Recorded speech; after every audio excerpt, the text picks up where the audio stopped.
महेश बाबू cycle पर अपने घर लौट रहे थे।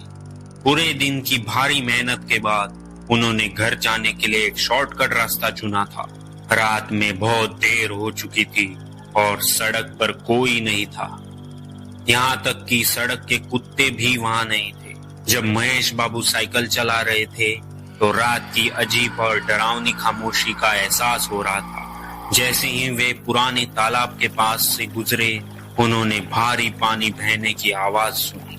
उन्होंने चारों ओर देखा, लेकिन उस समय बारिश की एक बूंद भी नहीं थी। उन्होंने साइकिल चलाना जारी रखा। कुछ ही देर में उन्हें लगा कि पुराना तालाब का पानी उनका पीछा कर रहा है। महेश बाबू का चेहरा पसीने से तरबतर हो गया। उनका दिल तेजी से धड़कने लगा। उन्हें समझ नहीं आया कि क्या करें। उन्हें महसूस हुआ कि कुछ उनका पीछा कर रहा है, लेकिन जब उन्होंने पीछे देखा तो कुछ नहीं था। उन्होंने साइकिल को तेजी से चलाना शुरू कर दिया। कुछ समय बाद जब पानी की आवाजें गायब हो गई तो महेश बाबू एक पुराने पुल पर रुके और अपने साथ लाई पानी की बोतल से पानी पीने लगे। कुछ ही पल बाद उन्हें लगा कि किसी के कदमों की आवाज उनकी तरफ आ रही है। डर के मारे महेश बाबू अपनी साइकिल के साथ भागने लगे। कदमों की आवाज और भी तेज और पास आती गई, जिससे महेश बाबू का दिल और तेजी से धड़कने लगा। सही दिशा का पता ना होने के कारण महेश बाबू अनजान दिशा में भागते रहे, जब तक कि वे अपनी साइकिल के साथ एक बड़े गड्ढे में गिर नहीं गए और फिर किसी को पता नहीं चला कि महेश बाबू का क्या हुआ। दारू पीना कहाँ मजा रे, जिंदगी ने दी बड़ी सजा रे। दारू पीना कहाँ मजा रे, जिंदगी ने दी बड़ी सजा रे। इस गाने की धुन पर झूमता हुआ जना अपनी साइकिल पर आधी रात को काम से लौट रहा था। रास्ता बिल्कुल सुनसान था और कोई भी नहीं था। कुछ ही पल में जना के पास एक कॉल आया। उसने साइकिल को सड़क के किनारे रोक दिया और फोन उठाया। जी भैया जी, नहीं नहीं, बस रास्ते में हूँ। जी हाँ, बहुत जल्दी पहुंच जाऊंगा। ये कहते हुए कॉल कट गया। जना ने फिर से अपनी साइकिल उठाई और चलाने लगा। तभी अचानक उसने एक भयानक चीख सुनी, जैसे कोई आदमी किसी के पीछे भाग रहा हो। जना का दिल घबरा गया और उसके माथे पर पसीना आने लगा।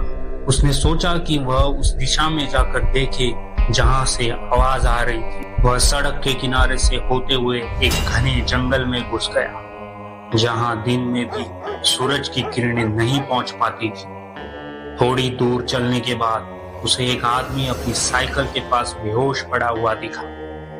जना करीब गया और देखा कि वह कोई और नहीं बल्कि उसके गांव का ही महेश बाबू था। जना घबराते हुए बोला, अरे महेश बाबू, आप होश में आइए। महेश बाबू उठिए, आप यहाँ कैसे आए? लेकिन महेश बाबू की तरफ से कोई जवाब नहीं आया। जना परेशान हो गया और समझ नहीं पाया कि अब क्या करे। उसने अपना फोन निकाला और अपने बड़े भाई को कॉल करने की कोशिश की, लेकिन उस जगह पर नेटवर्क नहीं था। जना जंगल से बाहर सड़क पर आया और फिर से अपने भाई को कॉल करने की कोशिश की, लेकिन कोई फायदा नहीं हुआ। आखिरकार जना ने अपनी साइकिल उठाई और तेजी से अपने घर की ओर चल पड़ा। कुछ देर बाद जना अपने गांव पहुंच गया। उसने अपने भाई को जाकर महेश बाबू की हालत के बारे में सब कुछ बता दिया। उसका भाई बोला, ये क्या कह रहे हो जना? कल सुबह ही तो मैंने महेश बाबू को सही सलामत देखा था और तुम कह रहे हो कि वो जंगल में बेहोश पड़े हैं। हाँ भैया जी, मैं सच कह रहा हूँ। अभी अभी अपनी आंखों से देखा मैंने। वहाँ उस भयानक रास्ते से थोड़ी दूर पर महेश बाबू अपनी साइकिल के साथ बेहोश पड़े थे। मुझे उनके गिरने की आवाज भी सुनाई थी। ठीक है, चलो फिर जल्दी से चलते हैं वहाँ। दोनों जना और उसका बड़ा भाई अपनी अपनी साइकिल लेकर महेश बाबू को बचाने के लिए जंगल की ओर भागे। लेकिन जब वे उस जगह पर पहुंचे तो देखकर हैरान रह गए कि महेश बाबू वहाँ नहीं थे। जना का बड़ा भाई बोला, जना, आज कौन सा भांग पी कर आया है तू? यहाँ तो कोई नहीं है। भैया जी, मैं सच बोल रहा हूँ। महेश बाबू यही इस जगह पर बेहोश पड़े थे अपनी साइकिल के साथ। अरे देखो, वहाँ थोड़ी दूर उनकी साइकिल भी पड़ी है, देखो जरा। दोनों ने दूर देखा तो महेश बाबू की साइकिल वहां पड़ी थी। अगर उनकी साइकिल वहां थी तो महेश बाबू कहाँ गायब हो गए? आखिर इसके पीछे क्या राज था? जना, आज कौन सा भांग पी कर आया है तू? यहाँ तो कोई नहीं है। भैया जी, मैं सच बोल रहा हूँ, महेश बाबू यही इस जगह पर बेहोश पड़े थे अपनी साइकिल के साथ। अरे देखो, वहाँ थोड़ी दूर उनकी साइकिल भी पड़ी है, देखो जरा। दोनों ने दूर देखा तो महेश बाबू की साइकिल वहां पड़ी थी। अरे जना, ये साइकिल तो महेश बाबू की लग रही है। लग नहीं रही भैया, ये उनकी साइकिल है। पर भैया जी, वो अपनी साइकिल छोड़कर कहाँ गायब हो गए? जब मैं यहाँ पहली बार आया था तब तो यहीं पर बेहोश पड़े थे। कहीं उनको जंगल के जानवर उठा कर तो नहीं ले गए? इसका मतलब समझे जना? इसका मतलब क्या हो सकता है भैया जी? अरे तुम भी ना, इसका मतलब साफ है कि तुम्हारे यहाँ से जाने के बाद कोई ना कोई महेश बाबू को उठा कर ले गया होगा। या फिर ये भी हो सकता है कि वो खुद ठीक हो गए हो और अपने घर के लिए निकल पड़े हो। वो खुद कैसे जा सकते हैं भैया जी? अगर जाते तो क्या अपनी साइकिल छोड़कर जाते? बात तो सही है जना।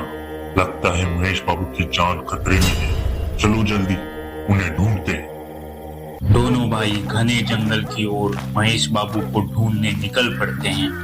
चारों ओर अजीब सी खामोशी थी।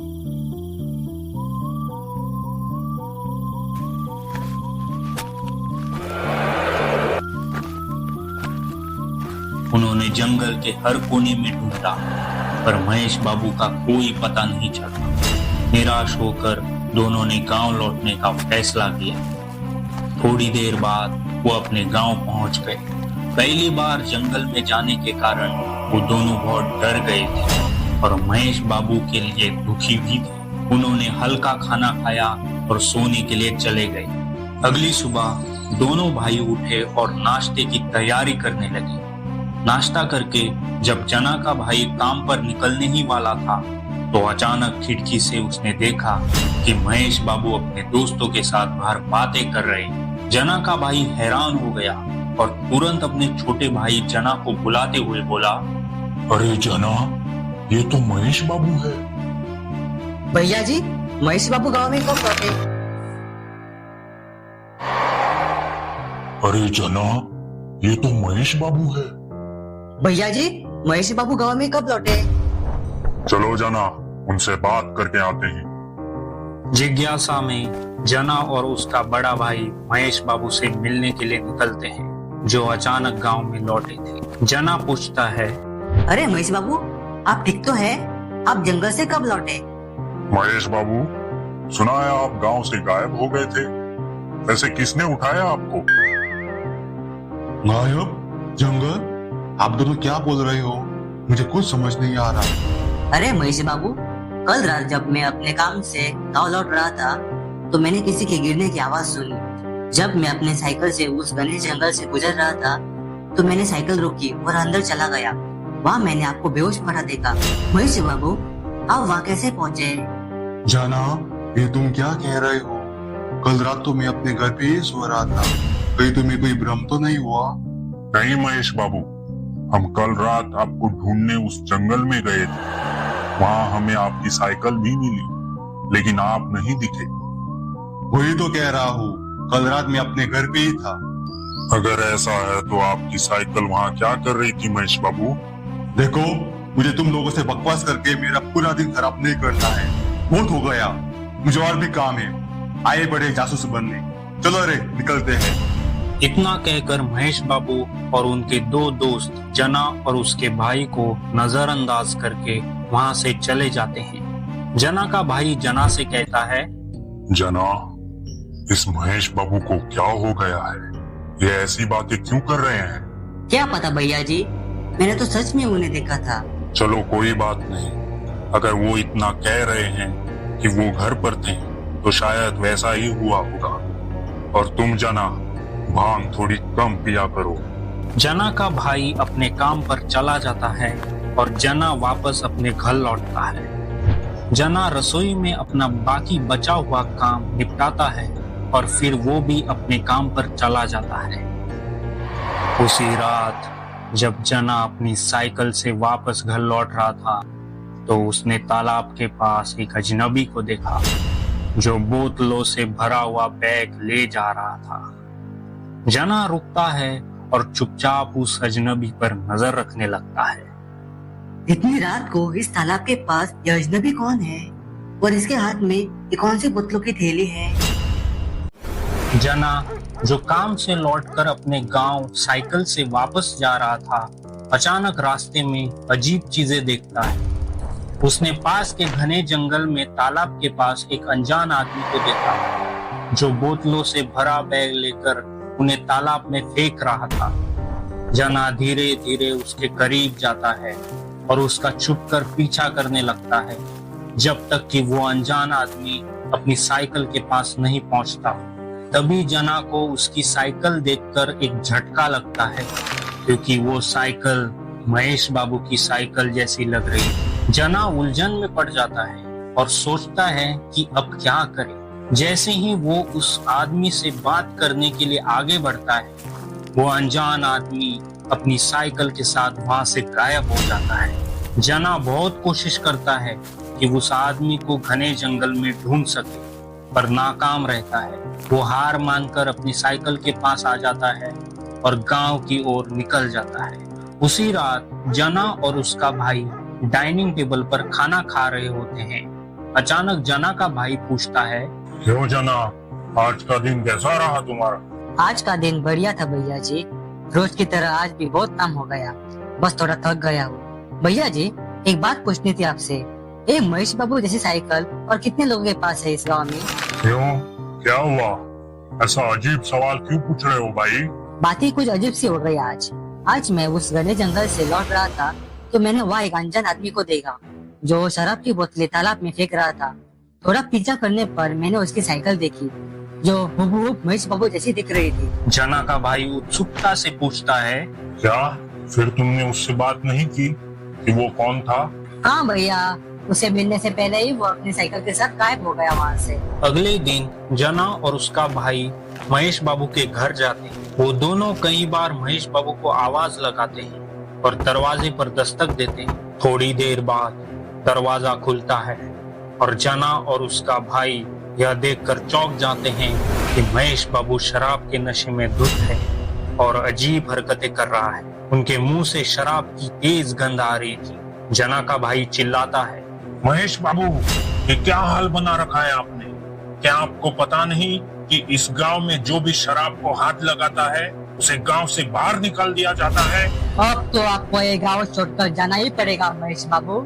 ये सुनकर महेश बाबू रोने लगता है और अपनी गलती के लिए माफी मांगता है। जना का भाई महेश बाबू को गांव वालों के सामने ले जाता है और उनसे पूछता है कि महेश बाबू के बारे में क्या फैसला लिया जाए। महेश बाबू अपनी गलती मानते हुए माफी मांगता है और गांव से निकाले जाने के डर से वादा करता है कि वो कभी भी शराब को हाथ नहीं लगाएगा। गांव वाले उसकी माफी को स्वीकार कर लेते हैं और सभी फिर से मिलजुल कर खुशी खुशी रहने लगते हैं।